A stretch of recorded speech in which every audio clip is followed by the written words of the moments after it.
Assalamu alaikum урматтуу мекендештер. Assalamu alaikum урматтуу кыргыз элим. Өзүңүздөр билгендей 2017 жылдын 15 октябрь күнү Кыргыз Республикасынын президентин тандоо боюнча шайлоо болуп өтөт. Ошол шайлоого карата бир экөө сөзүмдү айтып, кайрылуу жасап кетейин дедим эле. Бир аз убактыңыздарды бөлүп угуп койсоңуздар. Биз Орус тажрыйбесинде жана Казакстан Республикасында эмгектенип жаткан мигранттар, Кыргыз Республикасынын укуктук жарандары, элибиздин чыгаан уулдарынын бири, жүрөгү кыргыз деп соккон патриот инсан Садыр Жапаровго чоң үмүттөрүбүздү байлап, ал киши барса, коррупциянын очогу болгон Кыргыздын кылым каарыткан мөңгүлөрүн талкалап жаткан жана биз келечекте биздин балдарыбыз иче турган суубузга түкүрүп жаткан Кумтөр компаниясын сотко берип, жана күздө келе жатчу шайлоого катышып, ал шайлоодон жеңип чыгып, эл башына татыктуу ажы болуп берсе деген үмүт менен отурганбыз. Бирок аттиң тилегибиз таш капты. Адилетсиз, наадан, канкор, маңкурт бийлик биздин алоолуп жанган үмүттөрүбүз менен кошо элдин уулу болгон Садыр Жапаровду темир тор артына камады. Бирок үмүтсүз бир гана шайтан дейт. Азыр да болсо биз эл башына татыктуу ажы келсе деген үмүт менен отурабыз. Биздин үмүт, мен баарын акча менен сатып алам, мен баарын акча менен бүтүрөм деген олигархта эмес. Биздин үмүт мамлекеттик кызматкерлерди коркутуп, мугалим, студенттерди коркутуп, ошол жол менен алардын добушун алып, эл башына келгиси келген бийликчил саясатчы да эмес. Биздин үмүт сүйлөсө сөзүндө көркү бар. Карасаң өңүндө сүрү бар. Адахан Кимсанбаевич Мадумаровду. Биз ошо жалпы Орус тажрыйбесинде иштеп жаткан мигранттар ушул келе жаткан шайлоодо ошол кишини шайлайбыз деп отурганбыз. Бирок Россияда эмгектенип жүргөн мигранттардын 3% шайлаганга укук алышты. Бул да болсо бийликтин элге каршы уюштурган бир наадандыгы, жаман бир жоору болсо керек. Себеби бийлик билген мигранттар кимди тандашын. Мен кайрылат элем кимге? Мен кайрылат элем өз элибизде жүргөн биздин санаалаш досторубузга. Жүрөгүндө бир аз болсо дагы намысы бар. Жүрөгүндө бир аз болсо дагы Кудайдан коркуусу, ыйманы бар адамдарга, инсандарга.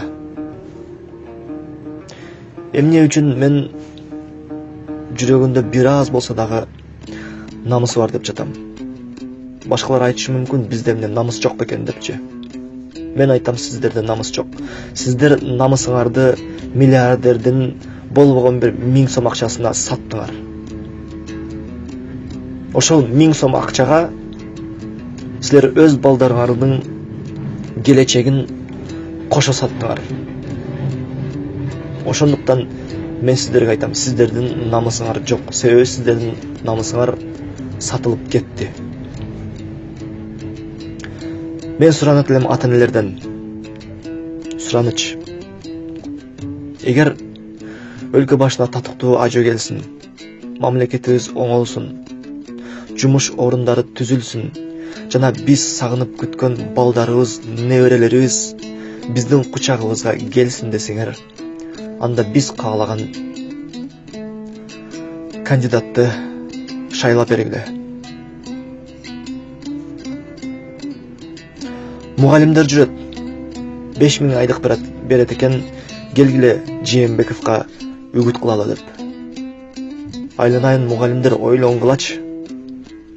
Шайлоого чейин 5000 айлык алып, 6 жылга татыксыз ажону тандап алып, 6 жыл кыйналып жүргөн жакшыбы?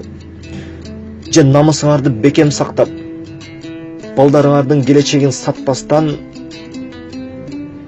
татыктуу ажону тандап алып, 6 жыл жакшы өмүр сүргөн жакшыбы? Ойлонгулачы. Мугалимдер, сиздерди айтат эмеспи, эл агартуучулар деп. Сыфатыңар чыгып атыңар эле калды го. Силер балдарга тарбия бересиңер. Балдар, силер акыйкат үчүн күрөшкүлө. Балдар, силер патриот болгула. Балдар, силер мекенди сүйгүлө деп. 5000ге силер ошол өзүңөр окутуп жаткан балдардын баарынын келечегин сатып атасыңар. Силер кайсы бетиңер менен келечекте ошол адамдардын жүзүнө карайсыңар? Силер кайсыл бетиңер менен ошол балдарга патриоттуулукту үйрөтөсүңөр? Кайсыл бетиңер менен?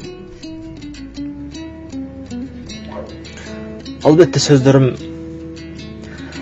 катуу тийген болсо кечирим сурайм, бирок мен акыйкатты айтып жатам. Биз тажадык.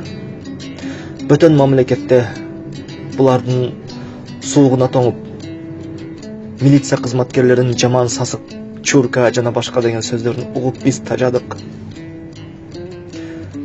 Ата-энелер, силер бизди сагынбадыңарбы? Биз силерди сагындык го. Таң эрте турсаң, булбулдар сайраган. Абасы таза, киндик кан тамган айылыбызды сагындык го.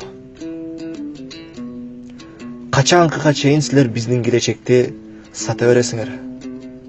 Же эмне биздин өмүрүбүздүн калган бөлүгү бүтүн мамлекетте өтүшүн каалап жатасыңарбы? Ата-энелер, бир туугандар, качан ойгонобуз? Качан келечек үчүн чогуу кол кармашып бирге күрөшөбүз? Качан?